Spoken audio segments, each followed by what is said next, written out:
hello friends बरायबाय बड' जब info official YouTube चेनेलाव BTC साख्रि forester grade 1 थांबाय आरो लोगोसे नेक्स्ट सानडे बेनो जाबाय फरेस्ट गार्ड फैगासिनो दङ माबादि कुइसन दानदोंमोन एनालाइज खालामगोन आरो काट अफ एनालाइज खालामनानै लाबोगोन नोंथांमोननो दा बिनि सिगां मोनसे खामानि मावदो नोंथांमोननो फाइनाली अपशन होबाय जे गोबां जोंहा कन्फ्यूज जायोना काट अफआ बेसेबां थांमारगोन मानो होनोबा जायफ्रा बड' जब इनफो यूट्यूब चेनेलाव नायो मेक्सिमाम नोंथांमोना आनजाद होखादों एग्जाम होदों दा बेखायनो मोनसे अपशन लाबोदों best option Google form submit खालामदो नोङो बेसेबां नाम्बार मोनदों दा बे फर्म साबमिटखौ बोरै खालामनांगौ आं नोंथांमोननो खोन्थागासिनो दं जोबनायथिं भिडिअ नायग्रोजोब अब्लानो एक्युरेसि मोनसे काट अफ फैगोन एभारेज काट अफ फैगोन आरो नोंथांमोना गोसोखौ स्रां मोनगोन आरो फिजिकेल टेस्टनि थाखाय नोंथांमोना प्रेक्टिस खालामनो हागोन दा गोबाव खालामा जाय नोंथांमोना चेनेलाव गोदान साबस्क्राइब खालामनानै ला जेब्लायबो बर' रावजों साख्रिनि आपडेट मोनगोन बेनो जाबाय बड' जब इनफो यूट्यूब चेनेलाव स' दायो लोगोफोर जों CSB नि पर्टेलाव फैबाय आरो बेयाव फैनाय लोगो लोगो एडमिटआ फरेस्ट गार्डना होगासिनो दङ नेक्स्ट सानडेआव जागोन आरो बेयाव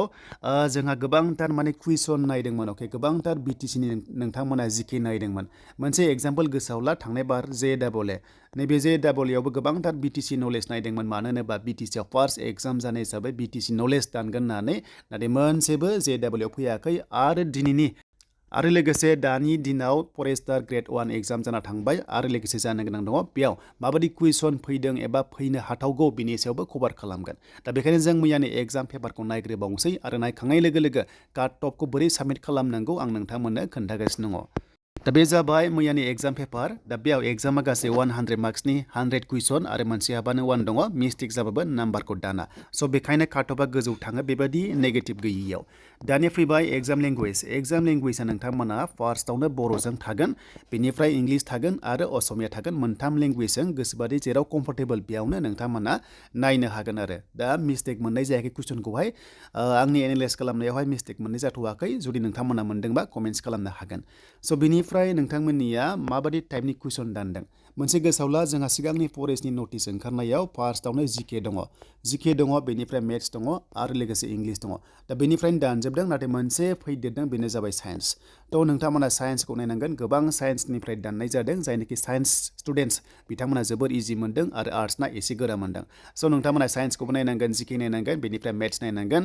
नोंथांमोननिया BTC नलेज मोनसेबो बेयाव फैयासै दा एक्सुवेलि BTCनि एग्जामाव BTCनि एटलिस्ट मोनबा कुइसन फैबाबो जोबोर मोजां जागौमोन जोंनि BTCखौहाय रिप्रेजेन्ट खालामनाय जागौमोन नाथाय मोनसेबो BTCनि नलेजनि बेयाव कुइसन दानासै जानो हागौ बिथांमोना मानि थाखाय दानासै बेखौ मिन्थिला थांनाय बारावबो JAA आव दानाखैमोन आरो लोगोसे आपकामिं फरेस्ट गार्डआव दानगोन ना दाना बेखौ बुंनो हाया बाट नोंथांमोना नायना ला जाहाथे एसेबाबो रेडि जायो मानो होनोबा नोंथांमोननिखौ फरेस्ट गार्डखौ दाननोबो हागौ थ' जियानो जा नैबेयाव BTC नलेज मोनसेबो गैया एक्सुवेलि BTC नलेज थायोबा गोबांथार माने जोंहा रिप्रेजेन्ट खालामनो हागौमोन गुबुन हारियाबो मोनथिगौमोन आरो थ' बे थांबाय दानिया गुगल फर्म बोरै साबमिट खालामनांगौ खायसे होनदों 90 प्लास मोनदों होनदों खायसे होनदों 80 प्लास मोनदों होनदों खायसे होनदों 70 प्लास मोनदों खायसे 70नि गाहायाव मोनदों दा बेखौ एक्युरेसि रावबो मोजाङै मिन्थिया खायसे एक्सेलेन्ट मोनखायो नाथाय बेफोरबादिया एक्सेलेन्टआ काट अफ बिदिखौ लाया बे जाबाय मोनसे एक्सेलेन्ट हाइ लेभेल थांबाय नाथाय मोनसे एभारेज काट अफ लागोन जाय एभारेजाव माने मेक्सिमाम काट अफ मोनदों बेयावनो काट अफ थागोन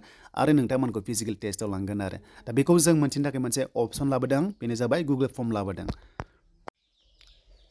स' दानिया नोंथांमोननो बेस्ट अपसन लाबोबाय BTC फरेस्टार एग्जाम एनालाइसिस नोंथांमोननि काट अफनि सायाव बेयाव डिसकास खालामगोन बेखायनो गुगल फर्मखौ नोंथांमोना साबमिट खालाम बेखौ मोनगोन लिंकआ दङ डिसक्रिपसनाव नोंथांमोना चेक खालामनो दाबाव दा गासैबो हरोबा नोंथांमोननि थाखाय बेस्ट अपसन जागोन काट अफनि सायाव नाथाय मोनसे बाथ्रा जायनिखि नोंथांमोना एग्जाम होआखै हराबाबो जेबो नङा मानो होनोबा गासै टटेल केन्डिडेटआनो 8000 ल'खा स' बेखायनो जायफ्रानोखि एग्जाम होदों नोंथांमोना फिलआप खालाम आरो जायफ्रा होआखै नोंथांमोना खालामाबाबो जेबो नङा बिनिफ्राय मोनसे बाथ्रा सासेयाव मोनसेल' खालाम नोंथांमोना डाबल भटखौ हरनाङा नङाबा बारा जागोन नोंथांमोननि काट अफआ खामानि मावनांगौआ फार्स्टआवनो मोनदों नोंनि नामखौ बाव लिरथारनांगोन अके नोंथांमोना गासैबो फिल खालामनांगोन जेराव गोजा नाम्बार दङ बे कम्पालसरि फिलआप खालामनांगोन देन डिस्ट्रिक्टखौ नोंथांमोना बेयाव टाइप खालामना हो लिरना होबानो जाबाय डाइरेक्ट अके स' बिनिफ्राय जेन्डारखौ नोंथांमोना सेलेक्ट खालामदो आरो वाट्सएप नाम्बारखौ नोंथांमोना होदो मानोना रिजाल्ट होयोबा नोंथांमोनाव डाइरेक्ट वाट्सएपआव थांगोन जेब्ला काट अफ एनालाइसनिया गासैबो फाइनालाइज जायो देन बिनिफ्राय नाम्बार 5आव नोंथांमोननि बैसोखौ लिरबानो जाबाय 20 25 30 35 जि दङ नोंथांमोना लिरबानो जाबाय देन बिनिफ्राय मेल आइडिखौबो हो जाहाथे नोंथांमोनाव मेलाव आंनिफ्राय मेसेज थांनाय बायदि देन बिनिफ्राय स्कर मार्कखौ नोंथांमोना बेयाव होदो नै थ' नोंथांमोना 80 मोनदोंबा 80 होबानो जाबाय बेनिफ्राय 75 निफ्राय 80 नि गेजेरावबा होदो बेनिफ्राय 70 निफ्राय 75 नि गेजेरावबा बेखौ होदो अके 90 प्लासआ बेबादि मेक्सिमाम गैया काटअफआ नैबे बांसिन थानाय चान्सआ दङ 65 निफ्राय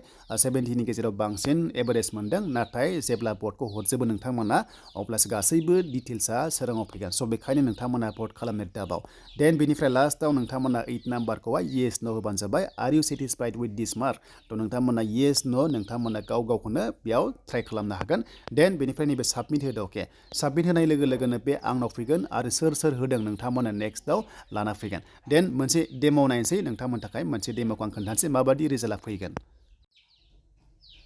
दा बे जाबाय डेम' दा सासे रेसपन्स हरग्रोबाय मानोना भट होबाय स' नोंथांमोना बेबादि मोनगोन आरो स' नोंथांमोना भट होनाय लोगो लोगो बेयाव साबेसे होदों रेसपन्सआ आंनाव श' जाफैगोन आं बेखौ नोंथांमोनजों नेक्स्टआव खोन्थागोन नेक्स्टआव रिजाल्टखौ लाबोगोन सोर बेसेबां मोनदों दा नै 100% मोननाया जाहैबाय सासे भट हरग्रोबाय नालाय बेखायनो 100% जादों आरो बे मोनदों नै 65 निफ्राय 70 नि गेजेराव मोनदों थिग बेबादिनो नोंथांमोना जि हरदों बेयाव गासैबो श' जाफैगोन नोंथांमोना नेक्स्टआव रिजाल्टखौ मोनगोन दा बेनो नोंथांमोननि थाखाय लेटेस्ट आपडेट